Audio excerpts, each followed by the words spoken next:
Ya, Kak Juli. Oke, hai, kembali lagi bersama kita kakak-kakak saya di sini. Kalian nggak lupa kan ini kita siapa aja? Betul, nanti lupa.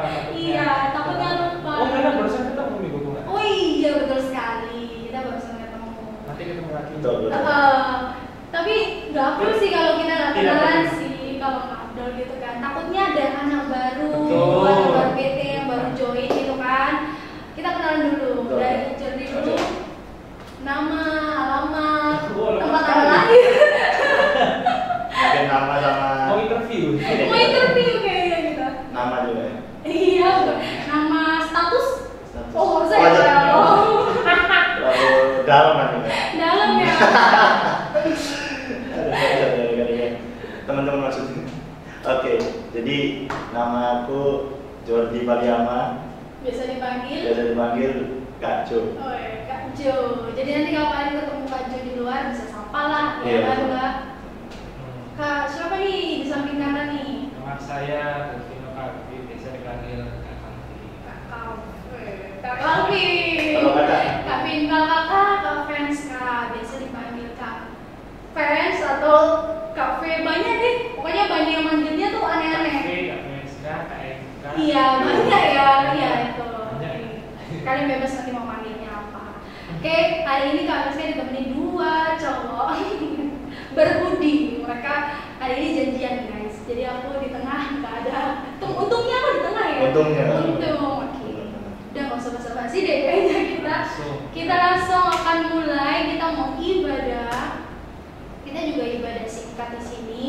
Kita akan sama-sama baca firman Tuhan. Terus kita akan mendengarkan podcast, mini podcast lah dari kita bertiga. Dan mari kita mulai. Udah kayak ini ya. Oke, yuk kita doa dulu sebelum kita akan memulai. Adik-adik boleh siapkan hati dan pikiran, bahkan siapkan Alkitab kalian juga. Dan mari kita satu dalam doa.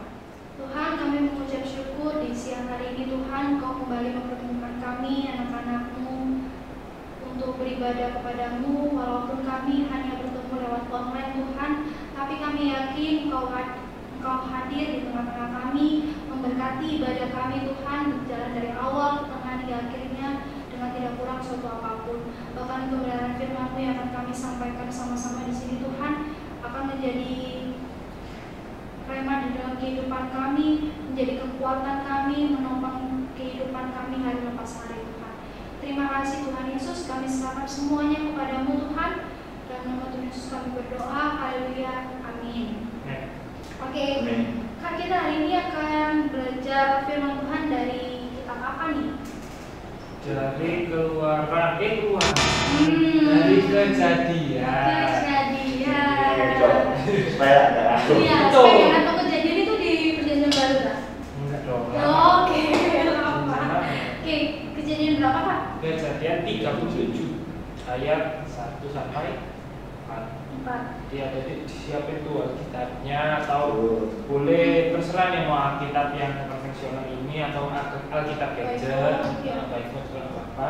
Di Kejadian 37 ayat 1 sampai 4. Sudah dibuka. Sekian hari mereka bacain ya. Yusuf dan saudara-saudaranya. Adapun Yakub, ia diam di negeri penumpangan ayahnya, yakni di tanah Kanaan. Inilah riwayat keturunan Yakub. Yusuf tatkala berumur 17 tahun, jadi masih muda, biasa mengembalakan kambing domba bersama-sama dengan saudara-saudaranya, anak-anak Bilha dan Zilpa, kedua istri ayahnya. Dan Yusuf menyampaikan kepada ayahnya kabar tentang kejahatan saudara-saudaranya.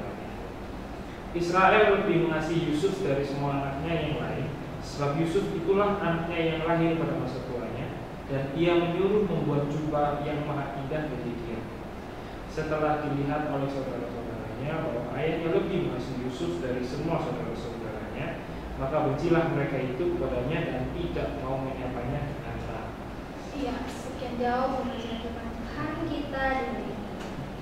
Oke, adik-adik kita akan sama-sama bercerita. Kita akan podcast ya, kita akan sharing-sharing aja.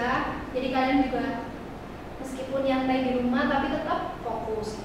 Oke, kita akan membahas mengenai kitab Kejadian. Kalau kita berbicara mengenai kitab Kejadian, berarti dalam pandangan kita ketika kita mendengarkan kata kejadian itu pasti kan berkaitan dengan asal muasal gitu kan. Berawalnya kejadian, suatu kejadian kayak gitu kan. Pokoknya kita akan dalam kitab Kejadian ini kita akan menemukan banyak hal-hal yang diceritakan di kehidupan sebelum perjanjian baru, pokoknya perjanjian lama gitu kan. Nah di sini kalau kita lihat di sini kita permulaan ini kitab Kejadian ini, dia kan mulai menceritakan bagaimana kehidupan bangsa Israel sebagai bangsa pilihan Allah, gitu kan, umat pilihan Allah. Dimana kalau kita fokus di sini bahwa di dalam penebusan Allah ini ada 4 leluhur. Kalau kita belajar di kitab Kejadian ini kan ada 4 leluhur. Siapa aja sih 4 leluhurnya itu? Ada Abraham, gitu kan, yang kita kenal sebagai Bapak. Iya. Oke. Bapak orang beriman. Oh iya, Bapak orang beriman. Oke. Terus kita juga mengenal ketika Abraham, kita juga mengenal Ishak, ya kan? Terus habis itu Yakub dan Yusuf. Ini empat leluhur yang kalau kita baca di kitab Kejadian itu banyak banget keturunannya, adik-adik itu bisa bercabang-cabang gitu kan. Nah, oke, sekarang kita akan fokus mengenai, kita akan bahas satu tokoh gitu kan, yang akan kita bahas, yang akan kita kupas bersama, yaitu Yusuf. Kalau kita tahu Yusuf itu adalah salah satu anak dari Yakub. Iya. Nanti diinget-inget tadi jadi firman Tuhan ini sebenarnya sering banget kita ketemu di PA gitu kan. 12 anak Yakub siapa aja gitu kan. Pasti kita juga masih kakak-kakaknya juga masih mengingat-ingat kok. Tapi Yusuf ini terkenal sekali. Kenapa dia terkenal di dalam 12 anak Yakub? Karena Yusuf ini dia paling dikasihi. Dia itu anak bontot tapi sebelum Benjamin gitu. Oh iya. Kalau kita lihat kan Yusuf itu dia punya anak 12 ya adik-adik ya. Nah 12 ini tapi ternyata dia punya satu saudara perempuan. Pernah. Iya. Ya, tapi kalau dalam Israel kan ya gitu. Tapi kalau di dalam Israel itu tidak dihitung. Tapi kalau hitungan jelasnya itu mereka tuh ada bertiga 12. Jadi Yusuf ini punya saudara-saudara tuh 12. Semuanya tuh cowok, satu perempuan, yang satu cewek. Oke. Kalau kita akan belajar dulu apa sih secara singkat latar belakangnya ya. Kalau kita ingat-ingat lagi bahwa Yakub ini dia punya istri 2. Ya kan? Terus dia punya istri yang pertama adalah Lea. Lea ini kakaknya Rahel. Nah, ceritanya itu sebenarnya gini Kak. Cerita flashback sedikit ya. Jadi Yakub ini sebenarnya dia itu bahasa anak mudanya tuh suka sama Rahel. Tapi dia pengen mendapatkan Rahel, tapi karena pada saat itu ada salah pahaman lah gitu lah ya. Akhirnya ternyata dia nggak jadi menikahi Rahel, dia menikahi kakaknya Rahel yaitu Lea. Jadi istri pertamanya Yakub itu adalah Lea.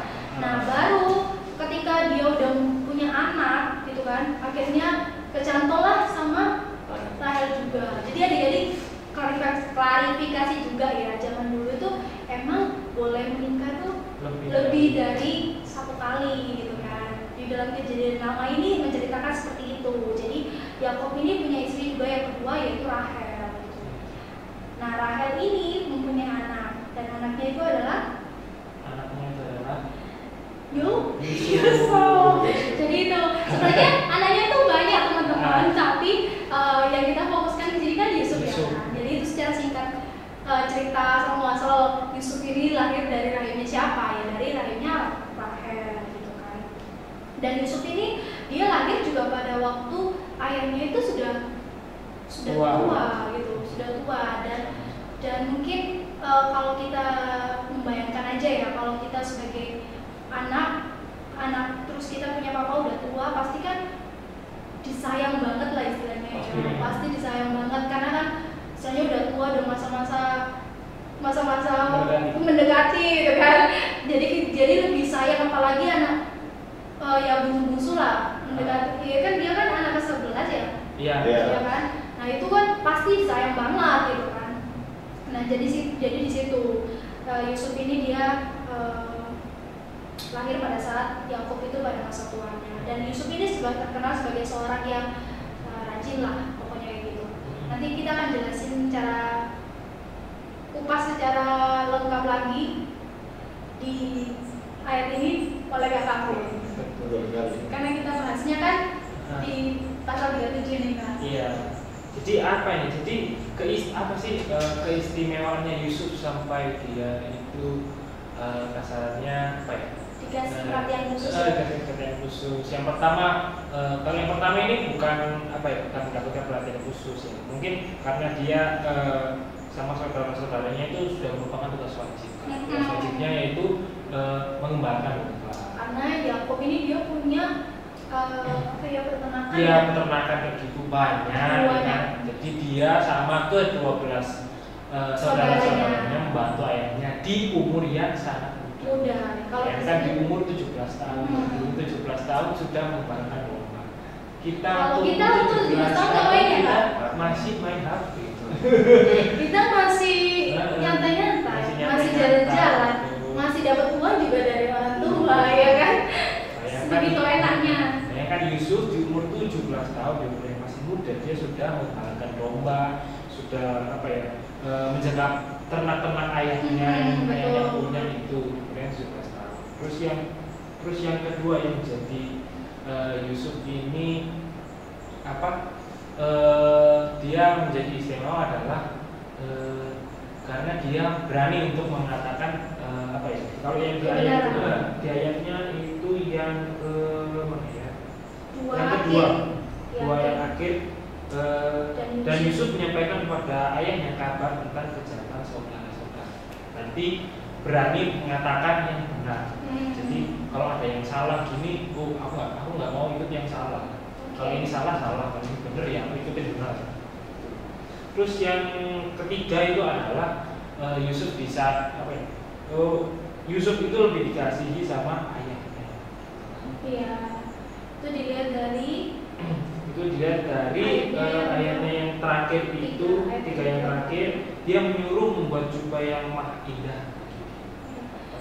Bahkan Yusuf sampai itu pun, sampai dia dikasih jubah itu pun, sampai saudara-saudaranya itu iri sama dia. Karena konfliknya itu maksudnya jubah yang maha indah yang ingin dikasih sama Yakub itu, ternyata kalau pada zaman dulu itu kalau ditotalkan itu bisa habis jutaan, bahkan miliaran kan, karena mahal banget. Kalau kita lihat nanti itu jubahnya itu bisa punya apa gitu, pokoknya ada lah nanti fotonya nanti kalau kakak dapet kita tampilin nanti.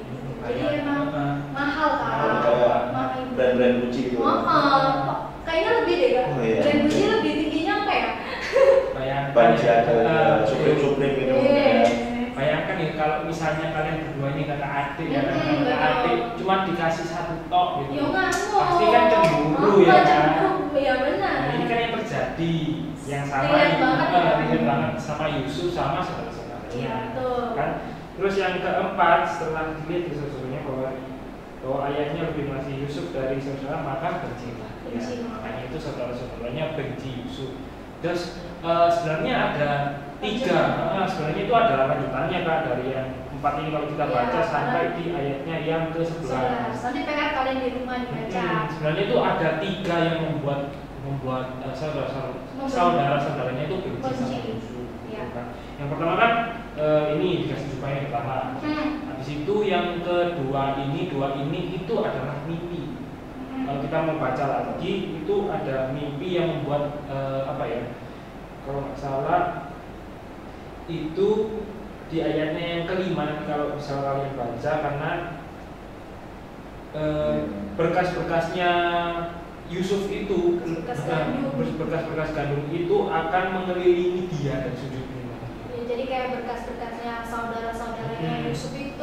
ya saudara-saudaranya Yusuf itu akan menyembah kepada berkas-berkasnya Yusuf itu. Bahkan itu mimpi yang pertama itu. Iya, Itu terus ada mimpi mimpi yang yang keduanya itu matahari, bulan, bintang semuanya akan menyembah kepada Yusuf. Iya. Nah, itu semakin wis tambah Tambah berkobar ya. bahkan ayah dan ibunya pun dibilang Yusuf akan bersujud sama dia. Nah, itu yang menjadikan saudara-saudaranya bahkan bapaknya bahkan Yakub pun ikut marah. Iya. Itu yang akhirnya membuat dia dijual ke sini. Iya, jadi itu cerita lanjutannya. Nah, itu ternyata ada cerita lanjutannya. Sebenarnya seru juga ya, Pak. Asik, Kalau asik. kita belajar seru bukan berarti kita meniru ya, tapi kita belajar untuk bagaimana mengambil sisi positif dan sisi negatif dari Yusuf. Nah, pastinya setiap orang itu punya sisi positif dan negatifnya ya kan. Betul. Kalau kita lihat tadi sisi positifnya apa Pak dari Yusuf Pak? Ya, sisi positifnya Yusuf ini kita bisa lihat dari dia masih umur 17 tapi dia udah kerja keras. Itu yang kita harus contoh tuh seperti itu teman-teman Taruna. Iya, Iya, teman-teman iya. aja kita panggilnya teman-teman. Oke, terus Ya, kan? terus yang kedua itu ya yang sama yang seperti dikatakan sama Alvin tadi. Iya, oke. Ya kan dia berani berbicara yang betul gitu, yang benar maksudnya. Betul. Ya iya, enggak ya enggak. Jadi jangan mungkin kalau zaman sekarang ini banyak kecantol kan ya. Maksudnya kasarannya kecantol tuh kayak ya udahlah untuk ikut teman Masio. Maksudnya bukan Masio sih maksudnya. Gak apa-apa, Meskipun kita ngomong santai aja. oh iya, meskipun enggak tapi dibilang benar gitu. Oh. Jadi dia sekedar ikut-ikutan lah. Atau istilahnya kan kayak sukan gitu. Ya, lebih arah sukan. Kalau kita lah. sekarang kan yuk, selalu aku nggak apa ngomongin nggak benar. Yang penting koncoku aman lah. Nah. Yang penting aku juga nggak merasa gimana gitu sama temen. Benar. Nah. Apalagi kan kalau konco kan masih mending lah. Ini saudara ya. Nah, coy, ya. itu. Jadi sebenarnya beban berat juga. Beban Kalau berat aku di juga. posisi Yusuf ya pasti agak bingung mau ngomong jujur apa. Takut ya. Takutnya beneran dimusuhi kan. Soalnya kan kalau kita sekarang kan gitu ya kan. Itu, betul. Nah, terus kan Jo. Ya kalau menurutku sih ya itu aja juga. Jadi yang pertama tadi dia di umur segitu dia udah kerja, yaitu mengembalakan kami dan dombanya tadi kan. Terus yang kedua Yusuf berani berkata benar sih kan. Bukan ke kalau di sini konteksnya tuh ke saudara-saudaranya. Iya. Gitu. Betul. Gitu kan. Oke, berarti itu sisi positif dari Yusuf ya, seorang Yusuf. Tapi yang kakak bilang tidak pasti kan kalau ada positif kan masih ada negatifnya kan. Kita kan juga manusia. Iya betul. Kita punya sisi negatif juga. Benar. Kita juga punya kekurangan. Iya, kurang. Jadi kalian mau tahu kekurangannya apa? Apa itu? Langsung kita oper ke Kak lagi nih. Oper-operan gini. Apa ini? Main bola ini. Jadi kekurangannya dia itu adalah dia ini seakan-akan kayak apa ya, mau dibilang saking polosnya dia kan dia kan anak yang paling bontot, yang paling bungsu, yang paling kecil ya kan. Dia itu waktu dia dikasih coba ya dia Terima aja. Iya, terima aja gitu loh. Sedangkan saudara-saudaranya itu pada iri. Bahkan dia menceritakan mimpi-mimpinya itu kan ya kayak dia polos, asalnya polos gitu loh ke saudara-saudaranya, ke bapak ibunya Iya. ya. Dia nggak mikir apa ya, Dampaknya ya mungkin dia ya. nggak mikir dampaknya itu gimana, apakah ada yang iri ya. Itu adalah sifat jeleknya sih Yusuf. Ada apa ya? Kurang peka, cuek gitu kan.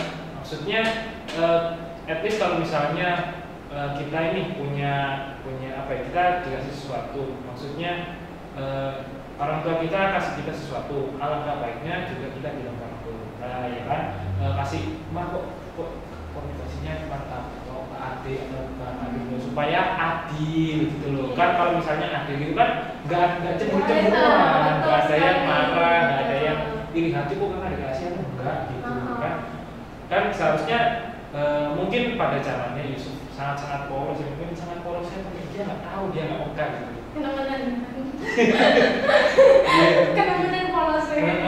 Bahasa Jawa nih. Terlalu polos nih. Makanya yang nggak boleh ditiru dari Yusuf adalah kalian nggak mau cuek, nggak boleh harus peka sama sekitar, belajar peka sama nggak boleh cuek. Jadi supaya tidak ada iri di antara saudara, adik kakak kalian, ya kan, atau teman-teman kalian ini. Kalau misalnya dilakukan istimewa. Iya, jadi biar nggak menimbulkan pilih kasih lah ya. Pilih kasih di dalam keluarga gitu. Oke. Ya itu jadi dari sisi negatifnya. Jadi kita jangan hanya berpikir bahwa seorang Yusuf ini dari dulu kita mengertinya ya yang baik-baik aja gitu loh, yang positif-positif. Tapi sebenarnya kalau kita meneliti ya kan, kalau kita mau baca lagi itu sebenarnya kita bisa tahu dari sisi kekurangannya gitu kan. Kita juga bisa belajar dari sisi kekurangannya Yusuf ini supaya kita jangan seperti itu gitu kan.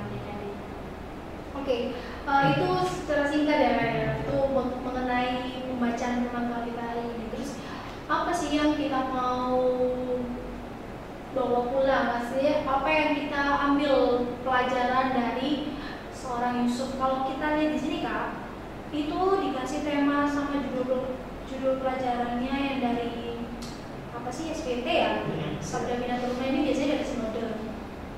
Itu adalah judulnya menjadi pemimpin yang bijaksana. Kaitannya dengan kayaknya agak bentang ya, sebenarnya mikir jauh juga ya. Ini kita belajar mengenai kita tadi pemimpin yang bijaksana, tapi kita bahasannya kan tentang kekurangan dan kelebihan Yusuf. Bagaimana Yusuf ini dia berperilaku, karakternya dia gitu kan, terus bagaimana kehidupannya dengan saudaranya gitu kan, terus sisi positif dan sisi negatifnya, sisi positif dan negatif, kekurangan dan kelebihannya Yusuf kayak gitu. Tapi di sini kaitannya dengan menjadi pemimpin yang bijaksana gimana ya Pak? Ternyata pemimpin yang bijaksana itu adalah merupakan karakter. Jadi jadi pemimpin yang bijaksana itu adalah seperti Yusuf ini ya kan, mulai dari awal kecil dia membantu orang tua, berani berkata yang yang tegas, tidak. Ternyata maksud yang dari pemimpin yang bijaksana itu adalah cerita dari after setelah dia dibuang di Mesir. Dia kan setelah dibuang di Mesir, dia kan diangkat menjadi tangan kanan Firaun. Iya, dia dijual ya. Dia dijual, dimasukkan ke sumur, karena kalian pasti tahu ceritanya. Terus dia dijual ke Firaun, ya kan? Habis itu dia setelah dia melalui proses-proses yang panjang, dia akhirnya menjadi tangan kanan Firaun. Itu adalah kenapa Yusuf dia bisa dipilih nih sama si Firaun, karena dia adalah orang bijaksana. Ya, dia menjadi orang bijaksana adalah ya ini, karena di ayat yang pertama sama yang keempat ini ya kan, dia punya spek gitu.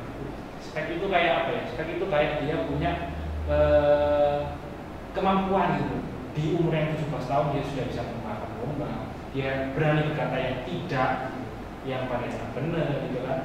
Makanya itu menjadi bahwa kalau misalnya kalian membaca dari sekarang, membaca dari Yusuf tentang mau at least kita membantu orang tua secara kecil-kecilan, membantu masalah, nyapu, membersihkan apapun itu, terus berani berkata tegas, dijamin nih kalian sudah punya, karena sudah mengantongi, kalian sudah membawa untuk menjadi pemimpin yang bijaksana itu. Oh gitu. Kak Jody mungkin ada tambahan? Iya. Jadi udah cukup panjang ya. Yang dijelaskan itu ya. Panjang banget. Panjang banget ya. Jadi ya hampir sama sih. Hampir sama kayak Kak Alvin dan juga Kak Benstein tadi sudah menyampaikan bahwa kayak gini teman-teman. Jadi apa yang sudah Yusuf lakukan di masa depannya itu tidak terlepas dari masa lalu Yusuf. Bener kan teman-teman? Jadi sebenarnya masa lalu itu jangan dianggap tidak sepenuhnya dilupakan. Iya betul. Dilupakan ya, dijadikan pelajaran. Iya, dijadikan pelajaran enggak? Betul. Jadi yang telah lama itu harus dijadikan pelajaran untuk masa depan yang lebih baik. Aduh. Hari ini makan apa nih Kak? Jadi harus seperti itu teman-teman. Jadi ya sama sih yang disampaikan sama Kak Alvin tadi.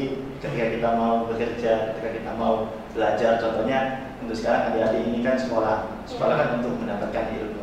Nah, kalau adik-adik sudah mendapatkan ilmu, pasti nanti ada teman-teman di depannya pasti akan jadi orang yang lebih baik, akan jadi pemimpin gitu. Amin ya, amin. Akan jadi pemimpin yang bisa berguna buat bangsa dan negara.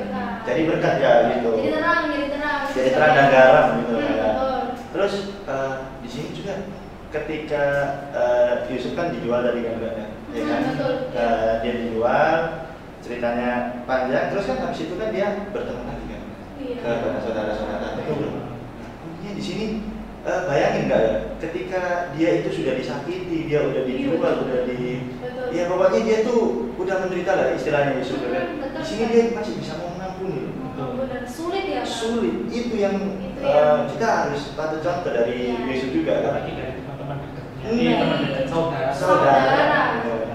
Kalau aku sih jujur nih ya manusiawi, maksudnya ketika itu kan, pasti ketemu kayak siapa ya? Canggung. Pasti kayak gitu kan kak. Apalagi mereka pada saat itu meminta bantuan. Nah itu kan ke Yusuf ya kan. Dan di sini Yusuf itu karakternya ya nggak salah sih yang kak Kevin bilang, dia memang punya spek gitu kan, kemampuan gitu ya kan, yang orang lain mungkin tidak punya. Dia mengampuni loh, nggak mengampuni saudaranya. Dia di sini orangnya sangat cinta damai. Itu salah satu karakter untuk jadi pemimpin. Salah satu karakter. Sehingga dia juga dipercayakan sebagai tangan kanannya. Betul banget kan. Dan itu benar-benar sulit loh teman-teman. Kita belajar mengampuni atau kita belajar mengasihi orang yang udah jahatin kita lah istilahnya ya. Udah membuang gitu istilahnya, menjual loh yo. Bahkan dijual. Kalau dibayangkan subur. Kalau kita membayangkan juga gila sih ya. Ya benar. Memang ya itu ternyata kaitannya. Iya. Apalagi dia kan di sini kan saudara-saudaranya minta bantuan juga. Karena pada saat itu mereka mengalami krisis kelaparan dan ternyata Yusuf ini dia berlimpah-limpah. Di Mesir itu Mesir itu dikaruniai ladang gandumnya. Terus di daerah sekitarnya Mesir itu sedang mengalami krisis kelaparan. Keluarganya ini datang ke Mesir untuk meminta bantuan dan kagetlah si Yusuf, kok bisa ini? Lah keluarganya juga kaget. Kok Yusuf bisa jadi seorang yang petinggi sekarang lah ya istilahnya, dan sama-sama kaget. Tapi satu hal yang buat kita kaget itu ya juga gila sih, Yusuf bisa menerima gitu. Yusuf menerima dengan damai, dengan tulus gitu, dan tidak ada kebencian apapun, tidak ada dendam, sama seperti masa lalunya yang dia dibenci sama keluarganya, ya kan, sama saudara-saudaranya gitu. Itu keren sih, patut dicontoh. Dan ya mungkin karena itu kayak kalau kita Yusuf kan orangnya sangat patuh pada Tuhan ya, selalu mengandalkan Tuhan. Mungkin itulah kunci Yusuf walaupun dihina, dimaki, dijahatin sama saudara-saudaranya, tapi karena saking taatnya Yusuf sama Tuhan bisa mengangkat Yusuf. Poin penting juga itu buat kita bahwa kita juga harus punya dasarnya ya, kita harus punya fondasi yang kuat juga. Yusuf juga ternyata dia punya kedekatan sama Tuhan. Dan kalau kita lihat juga, kita belajar bahwa ketika Yusuf ini bagaimana dia begitu, kita balik ke masa lalunya ya, ketika dia itu dikasihi atau diberi perhatian khusus sama ayahnya gitu kan, tapi kita juga belajar bahwa di situ dia ternyata dibentuk juga, karena kalau kita berpikir ketika kita menerima suatu perhatian khusus atau kita menerima yang lebih dari saudara-saudara kita, pasti kan istilahnya kita anggap enteng, anggap enteng dan yaudahlah aku mau kerja gitu, tapi di sini malas gitu kan. Tapi ternyata Yusuf juga membangun karakternya sebagai seorang pemimpin itu, belajar bahwa dia tidak manja dan mandiri. Dia tidak manja, tetapi dia mandiri teman-teman. Buktinya apa ya? Dia tetap melakukan tugas dan tanggung jawabnya dia, membantu orang tua gitu kan, mengembalakan kambing domba gitu. Dia tidak manja, padahal pada saat itu juga kalau kita sebagai anak-anak yang masih umur 17 tahun lah ya, pasti kita malas lah mikir untuk mau kerja gitu kan. Biasanya sih Saya mau disuruh nyapu ya angel ya. betul. mau disuruh itu, tapi ini mengembalakan kambing domba. Tapi Yusuf dengan setia melakukannya. Nah itu juga sebagai salah satu karakter juga dari Yusuf, bahwa dia tidak manja tapi dia mandiri. Terus dia juga berani seperti yang tadi dikatakan. Terus dia ulet ya. Iya, ulet. Nah itu terus dia berani menyatakan yang benar gitu. Jadi itu sih karakter-karakter di masa lalunya Yusuf yang dia bentuk untuk, kalau kata Kak Jo, untuk mencapai masa depannya dia yang lebih baik gitu. Dan tidak terlepas dari fondasinya dia, itu dasarnya firman Tuhan, dekat dengan Tuhan Yesus gitu. Jadi itu teman-teman, jadi untuk menjadi pemimpin yang bijaksana, kalian calon-calon pemimpin, calon masa depan bangsa ya kan, kita sebagai anak-anak Tuhan harus punya apa ya, punya cita-cita tuh harus setinggi mungkin. Benar. Karena ketika kita sebagai anak-anak Tuhan bisa jadi berkat, itu luar biasa sih. Ya, kita bisa memimpin negara ini sebagai anak-anak Tuhan, terus kita bisa membagikan apa yang kita terima, dasar firman Tuhan yang kita terima, kita bagi ke orang, semua orang itu suatu hal yang menjadi berkat tersendiri untuk kita. Sebagai contoh sih mungkin kita bisa lihat dari sosok seorang Ahok ya. Ya. Itu dia sebagai seorang anak Tuhan lah istilahnya, sebagai terang, tapi dia sebagai anak Tuhan yang menjadi terang dan saksi Kristus. Ketika dia harus menjadi seorang pemimpin, berada di tengah-tengah masyarakat gitu kan, tapi dia juga bisa berbagi berkat gitu. Kita juga sebagai anak-anak Tuhan harus punya mimpi seperti itu. Jadi harus menjadi bijak seperti Yusuf. Tapi walaupun susah ya, tapi kita harus belajar gitu kan. Dari sisi kekurangannya Yusuf juga kita belajar juga ya kan. Jadi nggak asal ini aja, tapi kita juga peka di lingkungan sekitar kita. Pekanya juga boleh belajar dari hal-hal kecil dulu. Kalian bisa belajar keluar dari rumah kalian dulu. Maksudnya keluar dari keluarga, keluar dari rumah. Minggat dong. Kalian belajar dari keluarga kalian, dari saudara kalian, dari papa mama kalian. Baru kalau misalnya kalian udah bisa, barulah lingkungan sekitar, teman-teman gitu kan, sahabat, pasangan, pacar ya. Oke. Jadi kalian juga bisa jadi berkat gitu kan, sebagai teruna-teruna yang harus berdampak dong ya. Kita harus belajar dari kita harus belajar dari umur 17 tahun kalau kata Yusuf ya. Kita harus belajar dari kecil, dari umur kita yang masih muda gitu kan. Kalau kakak-kakak di sini umurnya udah ya lumayan setengahnya lah ya. udah hampir menuju ini. Jadi kita juga perlu belajar. Kita juga belajar ya Kak. Kita tetap belajar. Kita mempersiapkan firman Tuhan. Nah, ini juga kita kena loh ya.